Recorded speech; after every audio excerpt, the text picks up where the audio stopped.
মুন্দেশ্বরী নদী কেদারপুরের গ্রামের সোজা বাঁধটা ভেঙেছে। আমরা শেষ রক্ষা করতে পারলাম না। সারা রাতের পরিশ্রম আমাদের বৃথা গেছে। প্রশাসন তো আমাদের 1 নম্বর ব্লক আমাদের কোনো রকম কোনো হেল্প করেনি। যতটুকু করেছি আমরা নিজেদের প্রচেষ্টাতে আমরা করেছি। বিধায়ক আমাদের এসেছিলেন, তিনি যাওয়ার পরে এইরকম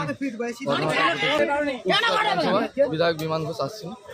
কোন কাবিলপুর, কেদারপুর, খানাকুল 1, 2 এগুলো, লাউসর, জয়রামচক এইগুলো আধ ঘন্টা হচ্ছে।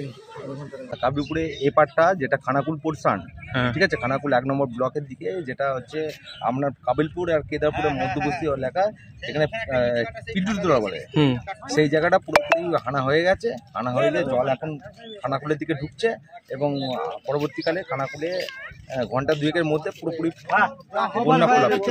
এটা পুরোপুরি খানাকুল প্রপার, খানাকুল, রামনগর, আপনার খানাকুল 1 নম্বর পঞ্চায়েত, 2 নম্বর পঞ্চায়েত এলাকাগুলো প্লাবিত হবে সম্পূর্ণভাবে। এই জাস্ট আপনার 10 মিনিট আগে বাঁধ ভেঙেছে। আচ্ছা, আপনার নাম? আমার নাম শুভেন্দু দাস, আমি খানাকুল 1 মণ্ডলে সাধারণ সম্পাদক 1 মণ্ডলে।